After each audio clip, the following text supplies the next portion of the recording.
How's it going, everyone? This is my buddy Dylan, and today we are in his 2005 92X Aero, which is essentially a Subaru WRX, but it's better because it's a Saab. So we're going to be talking about everything he's done to this car and have a little bit of fun with it. So let's do this, kick it off with this freeway pool here.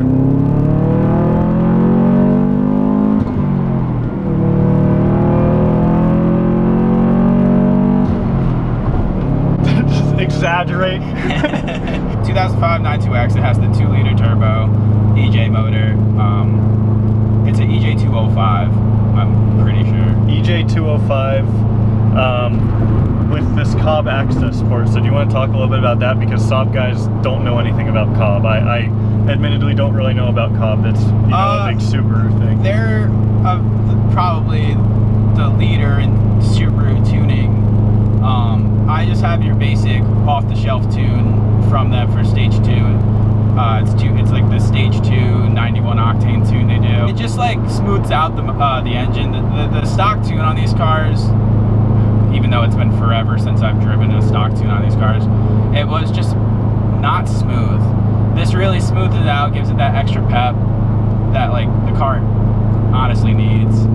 Yeah, like it's got a lot of torque when you get on it in 5th gear. Granted, the gearing in this car is not too favorable for the freeway. I can tell we're doing 80 miles an hour and we're cruising a little bit over 3,000 RPM. Yeah, these cars could definitely use a 6-speed, but yeah, you know, you work with what you got. It's a catless, up pipe and down pipe, full exhaust. It's all NVIDIA. I don't remember the exact model of the exhaust, but it's all NVIDIA. Suspension wise, it's pretty much stock other than some springs in the rear. The previous owner didn't install the springs in the front. But it sits nice. It has a good stance to it. There's not too much else done to it other than, and the only thing I've done since the previous owner is he had like a custom downpipe built for this and it rusted out. So I had to buy a downpipe and swap that in there. You also did the engine rebuild too. Well, yeah. And then it has a fresh-ish engine rebuild at 158,000 miles. So we're currently like 171, 100. So it's freshly built. It's been driven from New York to Arizona and then up to the Grand Canyon and back and up north a couple times and to Colorado. So it's been pretty reliable. So speaking of the motor, what motor is in this for people who don't already know? It's an EJ motor. It's your normal Subi motor. This is the 2.0 that comes in the same year WRXs. Everything about this car is Subaru. The only thing Saab about this car is the front end. Front end, and I believe well, I guess the suspension has been swapped out anyways, so on this car it's not even Saab suspension. Yeah, everything is equivalent to the same year WRX, so the 2005 WRX. This is a 2005 92X, so this 2006 92X had the 2.5. This has the 2.0.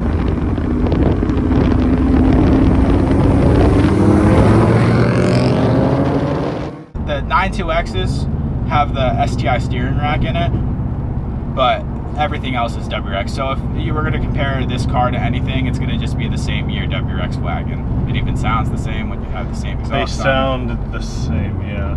So you can kick it down a little bit here. It sounds so good, and you can really hear that turbo whistle. It probably doesn't come up too well on video, but the turbo whistle is like my favorite thing about this exhaust. And the nice part about the 92Xs in comparison to the WRXs is I'm pretty sure they have like more sound deadening material inside the cab. It's not tough to drive. It's just in comparison to the 93s, which I remember were like butter to drive, this is a little more notchy.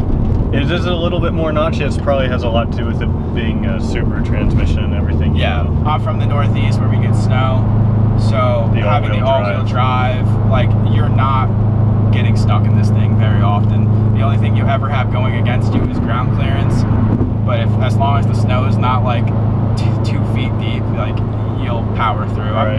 It's never let me down. It's not too comfortable back there for a full-sized adult. It is very small, definitely smaller than a 9.3 or of course a 9.5, but I mean the seats speaking of the seats are comfortable, and it's a hatchback. When I moved from New York to Arizona, I had a Honda Grom in my trunk. Yes. So I moved from New York out here to Tempe. Well, I'm in Tempe, and I threw my Honda Grom in the trunk. I threw my snowboard on top of it, my clothes, and whatever else I needed, and I couldn't even tell it was back there unless I looked.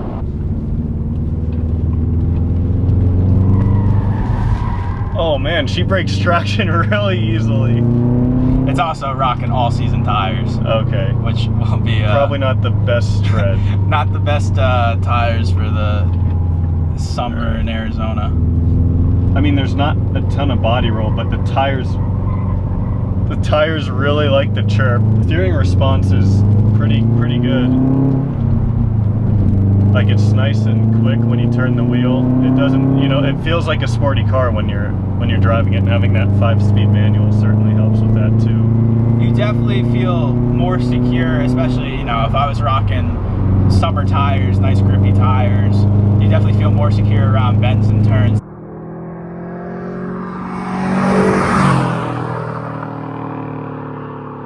You know, these are probably some of the more valuable Saabs still out there, because that's a slippery slope nowadays.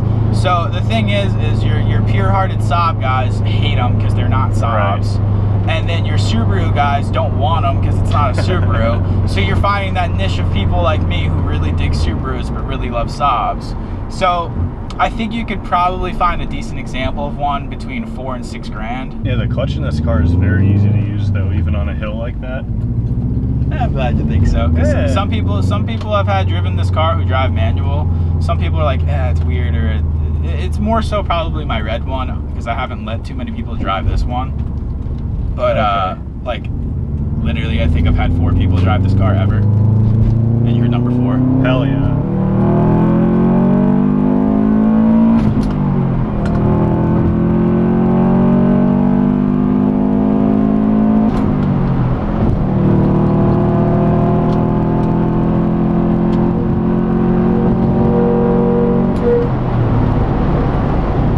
Alright, that was 55. To summarize, this is a Subaru in Saab clothing. Sourcing parts is tough. Body parts, we should say. Yeah.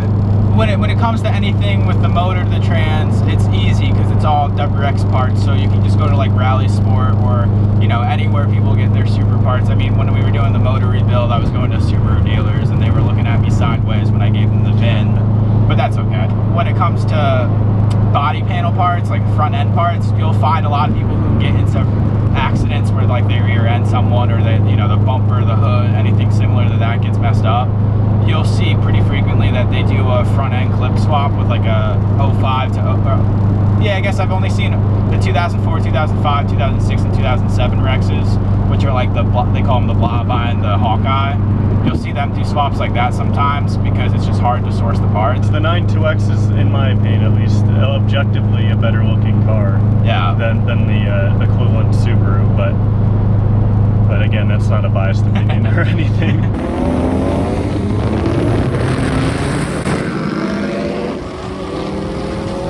The car currently probably makes about, if I had to guess, 225, 230 to the wheels, and somewhere in the 250 to 260 to the crank.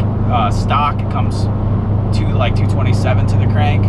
So the thing about Subarus is when you tune them, you don't see the power gains that you might see with other brands. People like to think they're super fast cars or something similar.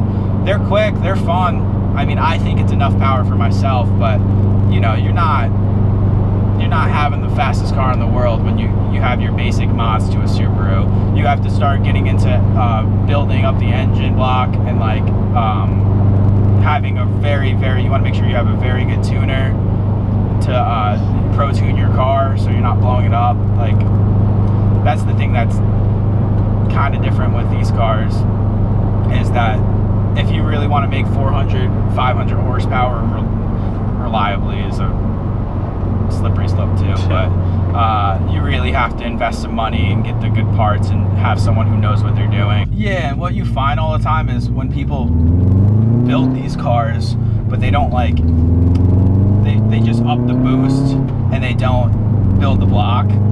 They drive it hard and it blows up, and they're like, why did my car blow up? It's like, well, you upped the boost to 20 something pounds and you didn't build the engine block, that's why. Yeah, so oddly enough, this has a TD04, so similar turbo to what's in most other modern Saabs. So that's another cool, like, little, I guess, thing that they share. Make sure to follow Dylan on Instagram because he's gonna start posting more. Yeah, I'll try my best. I'm a little shitty with that.